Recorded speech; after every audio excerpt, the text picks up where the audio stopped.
It's another math day here with teacher Jenny. Join me for another topic in statistics, and this time we're talking about central limit theorem. Okay, now what is really central limit theorem? Now this is of course a theorem in which if you got there a given random variable x with mean and variance, regardless of whether the population distribution of your x is normally distributed or not, as the sample size n gets larger, the shape of the distribution of the sample means taken from the population approaches a normal distribution with mean and standard deviation, which is equal to standard deviation over the square root of n. So that is central limit theorem.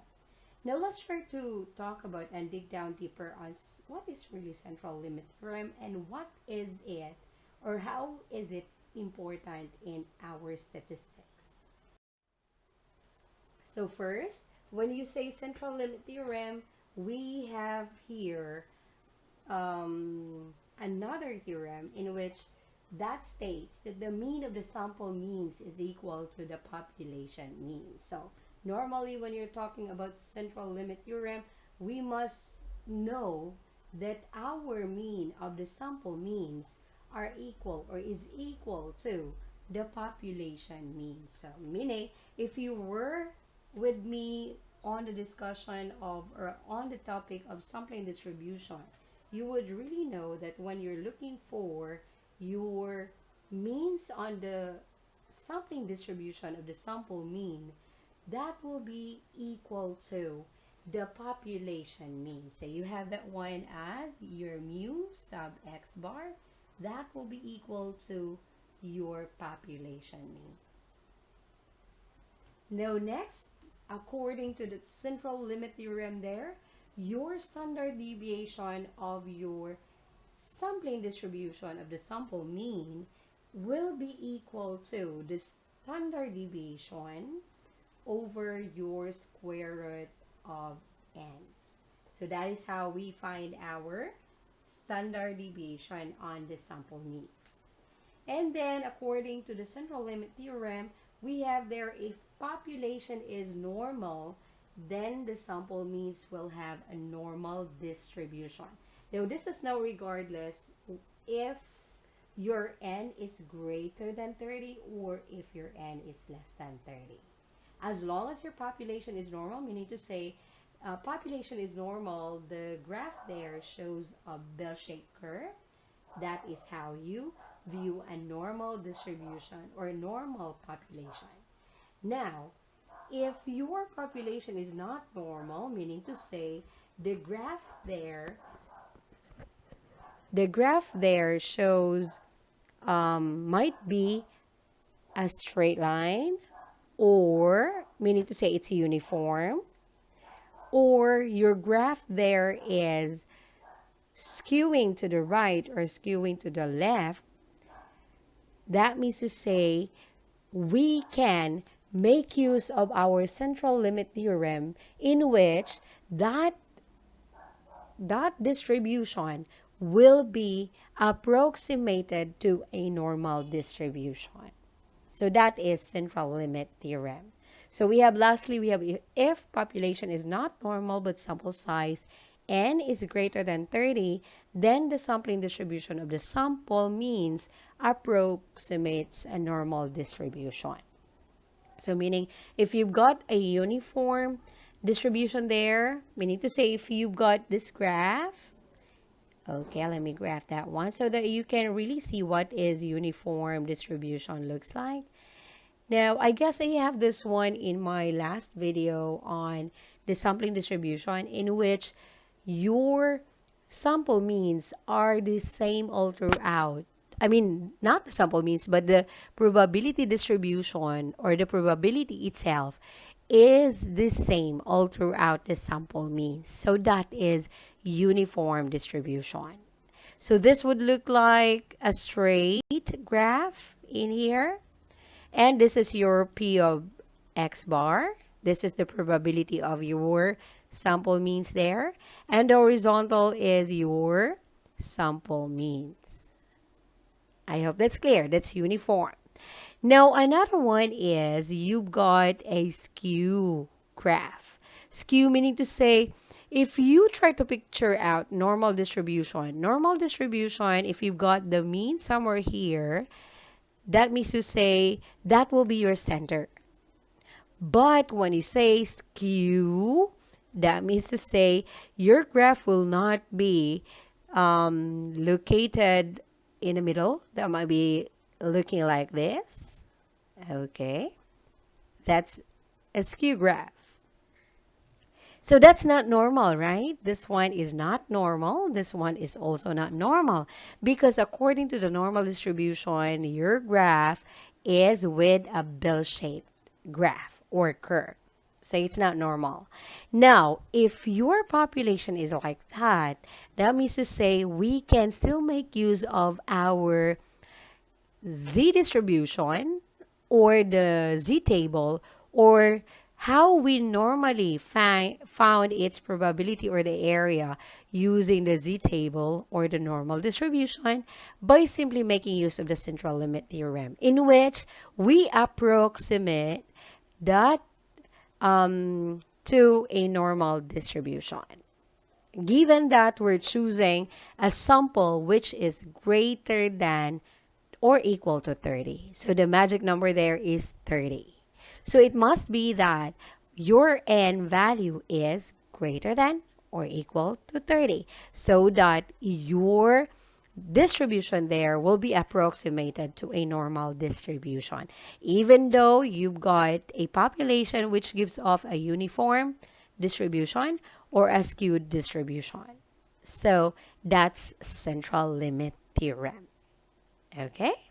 Now, let's try one problem here so that you will fully understand how do we apply central limit theorem in a situation. Let's have the first one.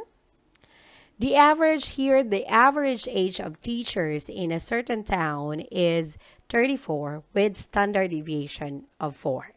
If the principal of a certain college employs 100 teachers, find the probability that the average age of these teachers is less than 35.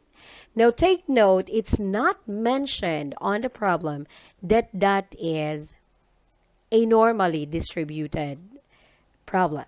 Now, sometimes if you have noticed on our previous examples or on some of the examples that you might find on books or over the internet, there are mentioned of the normal distribution. So if there is no such thing as normal distribution present on the problem there, automatically you will be thinking that that might be uniform or that might be skewed. So that is why we are going to make use of this central limit theorem. Now, how do we apply the central limit theorem? Now, we know based on our discussion on the normal distribution that we can find our probability, which is the same thing as the area in a Z distribution or normal distribution. Now, we are using Z, which is equal to x minus the mean over the standard deviation. That is our standardizing formula. I hope you still recall that one. Now, because we're using that one because we've got a mean value here which is not equal to 0 and a standard deviation which is not equal to, 1, right? So it's not yet, or we cannot simply make use of those values and simply look at your Z table and you can find the probability in there. So we undergo standardizing. But if you notice here, we don't have certainty that this one is a normal distribution. So that is why we apply our central limit by simply changing the standard deviation into the formula for the standard deviation there. So I hope you still recall on the definition there that your standard deviation of your sample mean will be equal to standard deviation over square root of n. Okay? So that is now what we are using under this standard deviation. So we will be replacing, this will be z equal to x minus the mean over our standard deviation divided by the square root of n. So that is what we are going to use in order to solve this problem. Now next thing to do is for us to know the different given. So we have the given here. And we must make sure that we have all those information needed. So we need our x, we need our mean, we need our standard deviation, and we need our, sorry on that one, that should be an n. Okay? Let me erase. Okay. So we need our n. So let's now look at the given if we have this information. So first, we have the average age of teachers in a certain town is 34. So we have now the average, and this is 34. So mean here is 34. This is the population mean because our population here is the teachers. So that's the population mean. Next, we go for with standard deviation of 4. So we've got now a standard deviation of 4. The standard deviation here is the population standard deviation because it was taken from the teachers, which is our population. So I hope that's clear. Next, if the principal of a certain college employs 100 teachers, meaning to say employees, we are now hiring or we are now selecting 100 teachers. So 100 is our sample size or our sample or n. Okay? Now next, find the probability that the average age of these teachers is less than 35. So our 35, this is our x value. Okay? This is our raw scores or row score. So I hope that's clear, everybody. Now this is 35. So we have now all the information, so we are now ready to plug it in. So plugging that in, we have our formula. We have z, which is equal to x minus the mean over our standard deviation divided by the square root of n. So let's plug in. We've got our x, which is 35, minus our mean, which is 34, over our standard deviation, which is 4, and then we're dividing that with our square root of 100. So simplifying, 35 minus 34, that's 1 over 4 over square root of 100 is simply 10. So simplifying that one further, we have now our z, which is equal to 1 over 4 over 10, we can simply try to get the reciprocal of the denominator here, which is 410. So reciprocating that one, we've got now 1 as the numerator, multiplying that with 10 over 4. And we've got now our z, as that will be equal to 2.5. Okay, so we have now our z value, but we are not yet done. What we are looking for here is our probability that the average age of these teachers is less than 35. So what we are looking for is the probability of your z. We have there less than, so that means to say it's gonna be with this one, less than 2.5. So we are going to look for that probability, and now this time we are now using our z table. Because again, according to the central limit theorem there, if you are using this formula, that approximates to a normal distribution. So from the very beginning, we don't know that this is a normal distribution, but since we're using our formula, the standard deviation here, then that approximates it to a normal distribution. So we will be using our z-table. So let's now use our z-table. So let's go on. So sorry, I cut this out because I cannot paste the entire z-table here and it's not accommodating every single number. So I'm going to cut that one because what we need is only the 2.5. We have there p of z less than 2.5. So we are looking for that one. Now, if we are to plot this one, we have 2.5 somewhere here. This is positive. So somewhere here.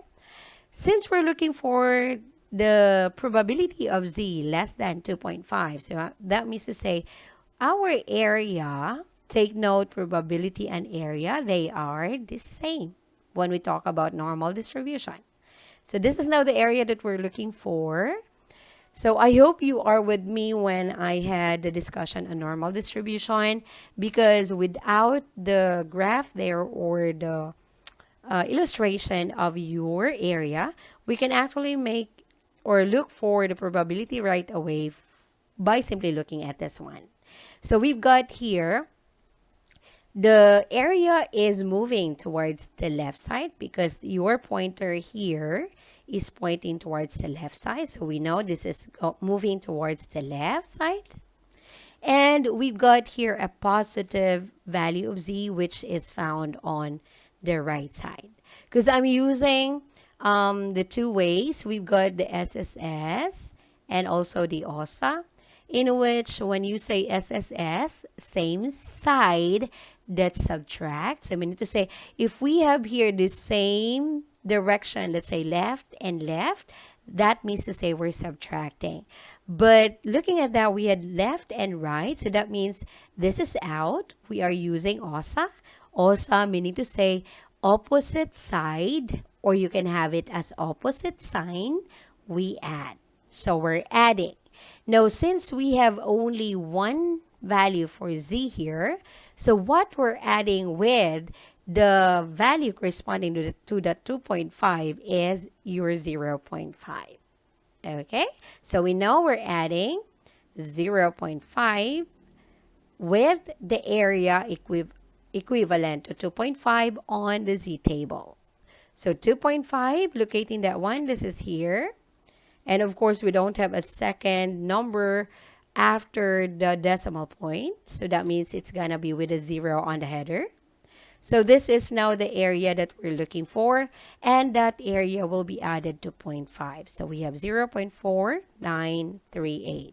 Adding, this is now equal to 0.9938. So that means to say our probability of z less than 2.5, that will be equal to 99.38%. So we can actually write the 0.9938 in terms of percent, because we're talking about probability. Most likely, probability, if you are interpreting data, this is presented through percent.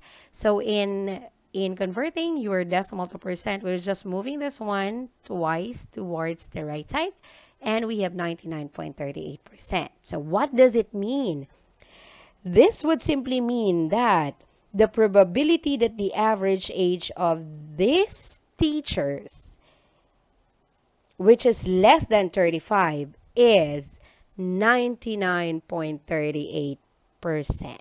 Meaning to say, there is a greater, or more likely, it's certain that the one chosen there, or those teachers, will be with the age less than 35. Okay? So that's it. I hope you've got the process in there. And I hope you're learning something from me. So once again, I'll see you on my next video. Kindly like, share, and subscribe, and don't forget to hit the notification bell so that you will be updated on my latest video. Thank you.